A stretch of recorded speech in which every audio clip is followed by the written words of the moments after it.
Welcome to another episode of Growth Challenges for Manufacturers and How to Overcome Them. I'm your host, Katherine Seymour.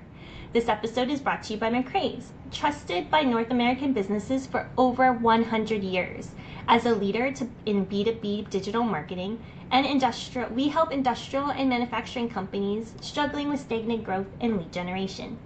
By leveraging advanced AI integration and automation into our SEO programs and lead generation programs, we help you appear more prominently in search and AI results, like ChatGPT.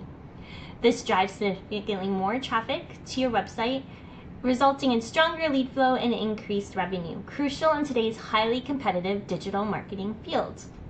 Learn more at MacRAE'S.com today.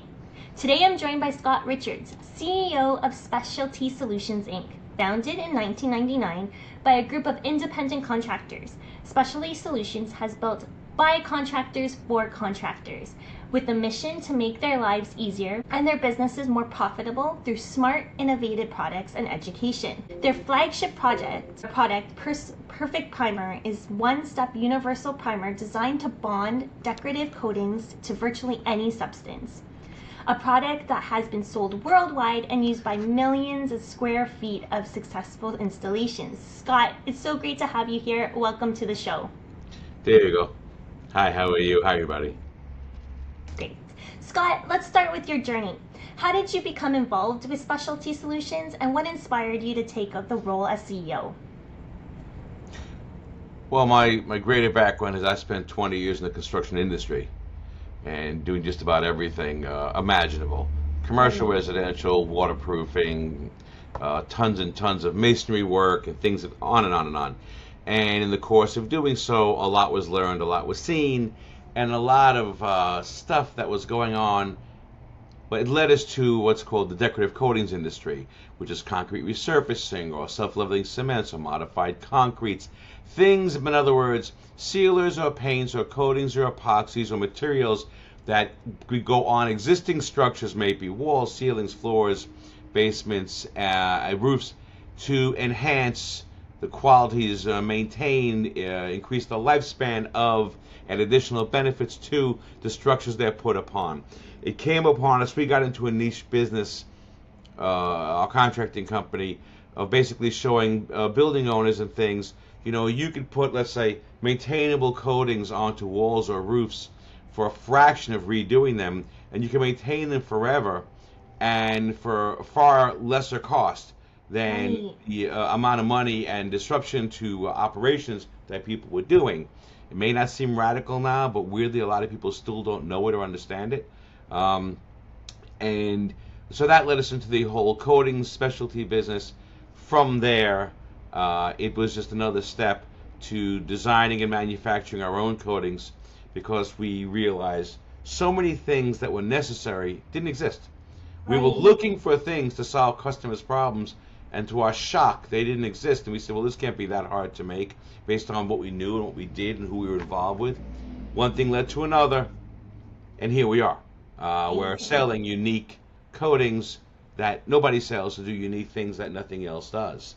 And so that's basically, I guess, the journey in 1 minute. Very cool, very cool. 30 years in 1 minute, yeah. Yeah. Specialty Solutions was founded on a unique approach, by contractors for contractors. How does that philosophy influence the way you run your company today? Well, if we've learned that anything that benefits contractors benefits end users.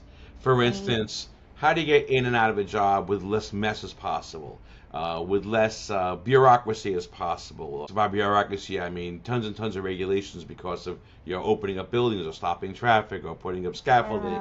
Okay, everything contractors like, end users like. Can we make this more maintainable? Can we make it less expensive? Can we make this neater and cleaner? Can we make this less toxic?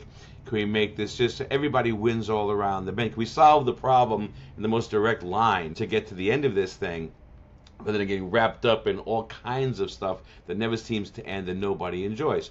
So the philosophy, and also the biggest thing I learned as a contractor dealing with hundreds of coatings and sealers and things for manufacturers, was that everything is more complex than it has to be. and nothing works with anything else. I don't want to name any given company. I'm not going to hurt anybody. You've got companies out there like Sika. They have a catalog that's this thick. All fine products. But if you go to buy them, you can't find a sales rep or a distributor that really can tell you how they all interact with each other. The knowledge you need to use a lot of these things is so vast that I don't think anybody has it, or if they do, it's not accessible to the end user in a real way. And if you want to get these products, a distributor might carry 10, but not 150 Sika products. Again, I'm not picking on Sika, the nature of the industry. And, we looked at what a lot of these products did, and we said, I could take what 30 of these, not Sika, any other manufacturer, 30 of these products do and make one product or two products that does all this. Why does it have to be? Because there's a lot of this is designed by engineers, and they don't talk to each other. And this is design year 1, this is design year 2, this is design year 3. But nobody ever takes a step back. No one takes a look out at the whole football field and says, well, okay, but can we take 2 or 3 things and do like 90% of this with that? And the answer is, from a chemical point of view, yeah, you can. It's just that the way things evolve and the way things are done and the way things are marketed, the way they're sold, and the way the engineers have little fiefdoms, and there's a million reasons, but you get to a point where things are just... So from a contractor's point of view, I can't carry 40 products in my truck. Can I carry 1 or 2 products that can serve my needs all day? That'd be great. So again, but the customers like that too, And also, one thing most of the manufacturers don't do, which we thought was really important, was we made our products all compatible with each other. You can literally use them in any order, almost. And with most of the companies, it's this or this or this. They make 500 primers. We make, 2. I will get rid of that. We make like 2. And they do the job of, 500 primers. Believe it or not. It's not that complicated. And I don't want to go too far deep in this, but again, not only are we compatible with ourselves, but wherever possible, we try to be compatible with hundreds of other people's products as well. And we'll tell people to say, oh, I've got this epoxy or this cement or this cement. Can I use it with perfect primer? We always just say, you can use it all with perfect primer. You can use all those paints, you can use all those epoxies, you can use all those modified cements. Go buy the thing you're getting. Get your Sika, get your Ardex, get your Henry. It's going to work. No one does that. No one says, yeah, you can use. No one has products that are compatible with themselves and compatible with hundreds of other things, and we'll tell you can too, And so what I'm saying is simple ideas, wide applications, great integration with ourselves and other products. Contractors think this way. I can't carry everything. I can't learn everything. And then the final step is, what about the surface? What are we attaching these products to? Stucco, wood, concrete, epoxy, paint, tar, black asbestos mastic coatings, for God's sakes, which no one touches, lead materials, metals. Yeah. And these will all require a knowledge base, sometimes separate certifications that only people know. And we're like, yeah, you can use our stuff with all that too. So we basically said, if we just have something that kind of sticks to almost anything, and virtually everything sticks to it, we've made it a dream for a contractor, right? And it seems like, yeah, and the funny thing is, that was just the dream. The viability of that took years and years of testing and hundreds of thousands of dollars of sampling and in the field work over, tens of thousands of square feet, and then 3 and 4 year lookbacks and visitations. It's a nice thing to say what you want. It's another thing to get it. But here we are, and we have it, and we're doing it. I'd say we didn't start seriously launching until we were in business 17 years, because it took that long to take the neat idea and turn it to a water-based, 1-part, easy cleanup, non-toxic material in a bucket. Amazing. So the journey is, I don't know, not like too many other people's journeys but this is where we are. This is what we do. and we can facilitate so many people in so many ways for so many things now, because, well, we've done the homework and the research and the hard work, and we're not trying to hold on to own everything in the world. It's okay if you use other products with our products. Yeah, I mean, yeah. again, it's not an engineer's view. It's not a money person's view, because to make money, you wouldn't do what we do. You would, and it's not, it's just the view of like a contractor. What do I have to get? What do I use to get this done? And what do I need to learn? They want to learn one thing, two things. Okay, good, I'm there. They don't want to go through books this thick and read engineering things and talk to people for hours just so they can clean or prime or coat something. Right. So that's it. That's where it came from. That was a great question you asked. What's a contractor's view? That's a contractor's view. But again, the contractor's view benefits every person involved. It's true. If he finds a way to solve the problem simply, easy, make it maintainable, and not make it a nightmare, a fiasco of different complexities, and get out faster, the customer's happier. Everybody's happier. Everyone's happier. Whoever's spending the money, they're happy. It's much less. So sure. if the contractor's happy, like everybody's happy. Sure.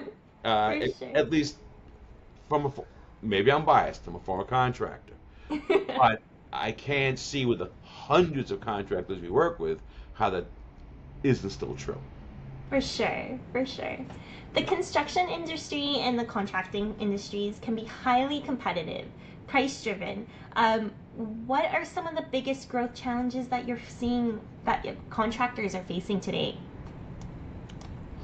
Well, I mean, on a macro view,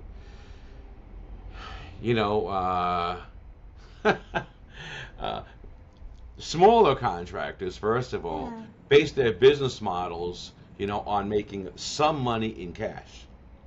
Right. That's quickly disappearing.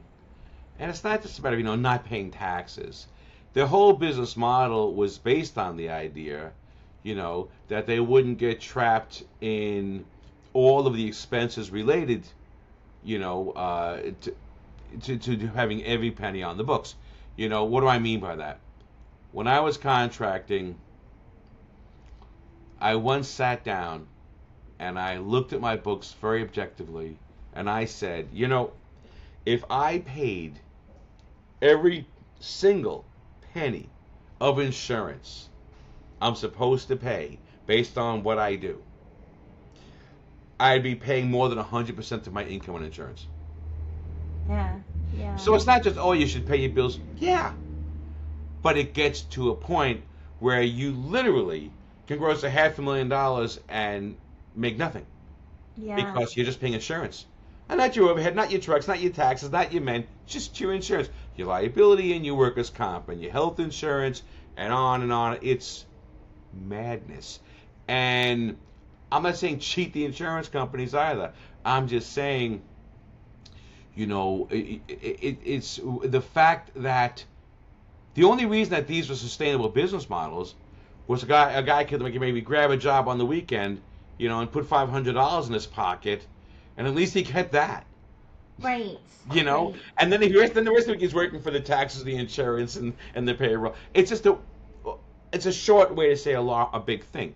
So, but now that no one's paying really, taxes, cash for anything, that's okay. I always paid my taxes, but at the end of the day, the whole business model that evolved so that people were able to even be in business is getting squeezed.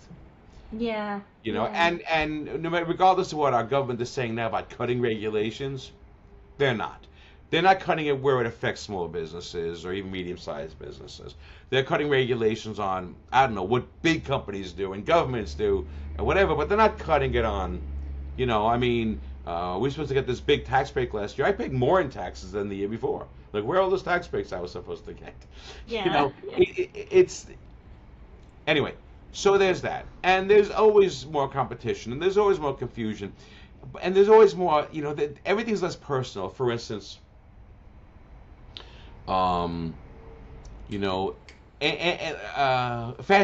example. Everything. Years ago, I had to be audited by the New York State Insurance Fund to take a look at my payroll. And once a year, they'd send somebody to my office, and I'd open up my checkbook, and I'd say, okay, what dates do you want? Okay, let's look at the checks together. Here's a payroll check. Here's a payroll check. Here's a payroll check. This is this person's name. They go, okay, so you have 6 employees, and this is the payroll for each one. All right, have a nice day. And then they come back and say, here's your insurance, your workers' comp rate. Great. Those meetings took a half an hour. I did them once a year myself. And now, they've called, because of bureaucracy and computers and the dehumanizing of everything gets 100 times harder and even more impossible. We called up for a workers' comp audit the other day. They said, okay, well, no, we're not going to come out and do it, and you have to get all the information, and you have to upload it to our website. Like, why? It took 10, and you know what that is, to take copies of, of all this stuff and up. This is like 2 days work, for what used to be 10 minutes work. Yeah. And say, we'll give it to your accountant. I have to pay my accountant $1,000 to set up a meeting to do the audit. And then I said, well, what do you need? I go, we have the ADP payroll. We'll give it to you. Okay, here's the site. Go look at it. No. We want to know where you manufacture your products and where you warehouse them and who ships them for you. It's like, why? The name of my warehouse is going to make a difference? Or what difference does any of this? And they want to see the whole year's ledger sheets and the profit and loss statements. At the end of it, I said to the guy yesterday, I said, you know what? When it's all done, you're going to comb through all this. You're going to pull out the names of the employees, look at their payroll, look at their classification, and give me a rate. You're not going to use any of that. Yeah. He says, I know, but you need to upload all that now. And I'm now putting all this data from our company, God knows where on the internet, where nothing is safe, right? And they go, and we're backed up on that, so that'll take a month or two. And meanwhile, we're going to give you a guest audit, which is 3 times your price, and you have to pay it or you'll be canceled. And this has been all week long. What used to be, when do you want to come in? 12 o'clock? Sure. 20 minutes. Have a nice day. Want a cup of coffee? No. Okay, goodbye. And now, because of computers and bureaucracy and nobody talks to anybody and the way everything's done, everything is 1,000 times more paperwork. Everything is more nonsense. Everything is more expense. You take a small contractor who's got 2 employees and he's got to take a day or 2 and do this. He's lost tons of money. And there's no reason for this. But it's not just this. I could have this conversation for an hour. So the nature and structure of business and computers and internet and data and how your data is hacked and everybody has it but you, and you have no idea what's going on anymore, and it's all overwhelming to contractors. And if you try to say, well, I got to raise my prices 10%, oh, well, we got much cheaper bids than you. That's way too much.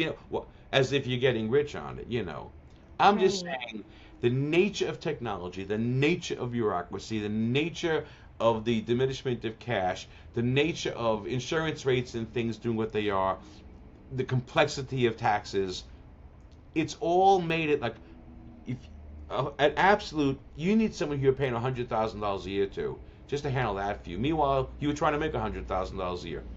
Yeah. Okay. Yeah. So that's small contractors, but big contractors have it in different levels. That's just one thing. There's tariffs and there's material shortages 3 years ago, and now, But I think the things that are structural are the things I'm talking about.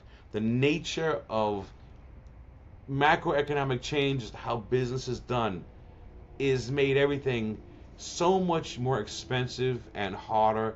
And again, we still haven't figured out our workers' comp audit situation yet.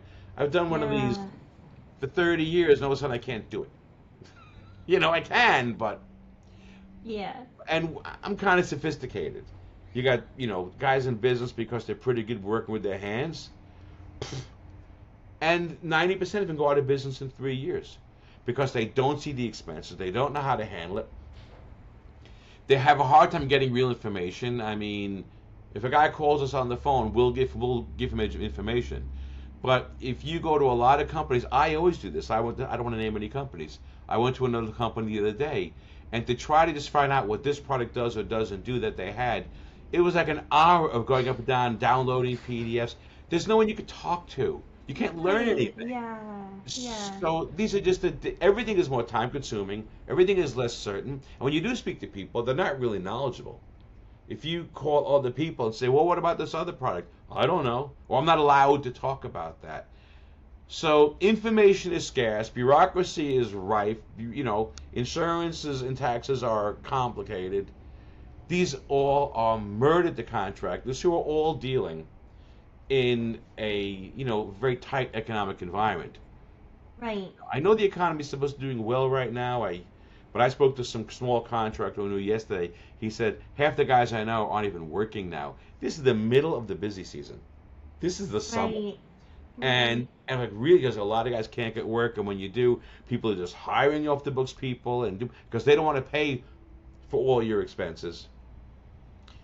So there's still now people are hiring more illegals and more unlicensed or people who are blurring the lines. Now, big contractors have completely set up tricks that they do with bids and things and extras. Yeah. But everybody's kind of cheating and bending because they can't find out how to be in business without it because there's too much shit going on. Yeah. Yeah. That's one person's view. Just one person's view. But it's a view based on thousands and thousands of projects and, Yeah, for sure. So I have one last question for you, and I guess Right. it's one of the biggest questions. Can you share an example of a recent success story or either a product launch or a customer win that really reflects what Specialty Solutions is all about? There's a product win every single day when people purchase Perfect Primer. Perfect Primer, yes, it'll bond almost, bond anything to anything just about. But the one thing that's really landing for us and every day is we can bond to and legally by EPA and DEP regulations encapsulate black sticky asbestos mastic. Maybe a small job or a huge job. And no one else does this. And then you can put your modified cement, self-leveling cement, epoxy, latex paints, glued on floor systems right on top of it. No one says that. No one does that. Not even close. Not in a million years. And what's the point of this? Well, so we got a phone call from a principal in Louisiana with a school with some bathrooms. And he said to me, well, we've got asbestos mastic that we have to, and asbestos tiles over asbestos mastic in our bathrooms in our school. How big are the bathrooms? 8 by 20. Okay. And we had about 10 of these bathrooms. Okay. And every time we have to do an abatement on these, it costs us $100,000. Why? We have to take out the toilets, take out the sinks, shut the bathroom, rearrange who uses what bathrooms, put masking up everywhere, shut down that side of the building, jackhammer out the tile, this, then do all new plumbing, all new this, all new that. The bathroom's down for a month. There's air sampling that has to be done. We can't be open. There's testing. The government comes in. He says, what could Perfect Primer do for me? I said, what do you want? He goes, yeah. I said, well, you could put Perfect Primer right over that floor, leave everything in place, no safety requirements. You're not disturbing anything. Right. You could put a coat of epoxy over that, and you could open the bathroom 3 days later. He says, oh my God, what would that cost? I said, well, you need 1 gallon of Perfect Primer, so that'd be $240. He goes, what? I said, or the 100, maybe another 100 or two for some epoxy. Right. I don't sell epoxy, but you can use anything you want. So win-win for everybody on that one, for so it's sure. $100,000 versus 1 gallon of Perfect Primer. Yeah. I mean, okay, here's the best part of the story. He says, well, I got to speak to the board about this. We have 8 bathrooms. I said, okay. So you need 2 gallons, you need $2,000 of Perfect Primer as opposed to $800,000. So he goes to the board, he comes back, he says, they won't accept it because the lawyer said, well, you have to do it right. You can't just cover. Sure. So, now, this is happening in schools and buildings and things all over because the level of ignorance, the biggest challenge we have. So that the success story would have been that. We have other ones where they did it. We just sold a pallet of material to the California Water Supply. We sell to the Army Corps of Engineers. We sell to hundreds of homeowners a month. They're all success stories. People all sell to a lot of churches. They'll save 10, 20, 30, $40,000 and just put down the stuff themselves. I mean, we have tons of those. But for everyone we have like that, there is ingrained ignorance. There is, you have to remove it. No, you have to abate it. Abate means remove. No, abate means remove or encapsulate. These are EAP definitions, not ours. For instance. So there's ignorance. And then there's lawyers saying, oh, you want to get sued because you didn't do it right? What are you basing that on? Well, I hear, no, they don't know anything. So they're just espousing ignorance, which lawyers do because they're in the job of saying no. If they say yes, they feel they own something. So they say no to everything. I've said to some lawyers from some huge companies, said, what regulation are you quoting that says you can't do this? Right. And the answer, I said, show me the regulation and I'll pay for your abatement. They never can. True. I've been asking for 15 years.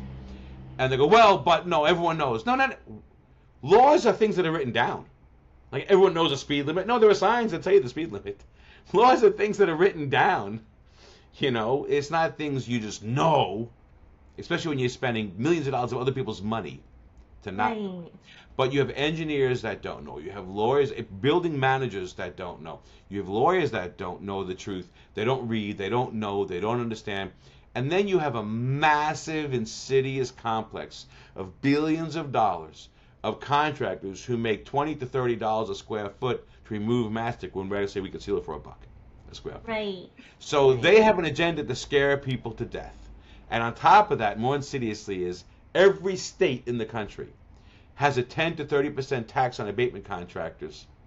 So the state governments make hundreds of millions of dollars having people do this. Right. So there's a massive money machine to keep people ignorant and keep it going. Gotcha. So you did ask what our biggest challenge was, but our biggest challenge is greed, ignorance, fear, misinformation, and we're just some company making a gallon of paint. We can't change the world. That said and done, we do quite well. But it took us a long time to get here. Because it got to the point where people say, well, we were going to have it removed, but we didn't have the money, so then we found you and we're going to give it a shot. Like, they have to be desperate. Or homeowners love us. The abatement guy came in and he said, $9,000 for my basement, you have 2 gallons of primer. Right. Oh, how fast can you get it here? Because they can't deal with this nonsense. For sure. But everything we do is DEPA and EPA approved.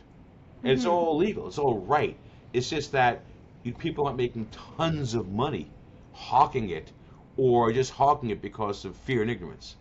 Because it's what my grandfather did, because I was told this. Right. So our biggest success story literally is every job we save people 90% or more of what they were going to do, and 90% of the time, and we put nothing into the environment. No dust, no oils, nothing goes into the water, nothing goes into the dumps, nothing goes into the air. We're also, by the way, made in America and tariff-free. Yay. And our product is non-toxic and water-based, doesn't harm anybody. Amazing. So that's the wins. The other part, though, the challenges are there's a massive machine promoting or just continuing to say ignorance because it's profitable or it's habitual. And I think a lot of manufacturers have those problems. People sell electric cars, people go, oh, the batteries only last like 2 hours. Well, that was true 30 years ago. It's not true. There's a lot of ignorance. Educating people with a lot of products is a big problem for a lot of manufacturers. Why is this different? Why is this better? Why is this not what you think it is? The idea of educating people for any manufacturer, I think many times, is the most difficult thing they do. My father was a manufacturer's rep his whole life. And I saw him. He was the first guy that came out with the compact fluorescent light bulbs. And he couldn't sell them to anybody. Now they're everywhere. But he couldn't sell them because people, they were so hooked on the Edison light bulb still that they couldn't bring the idea of using a compact fluorescent, Right.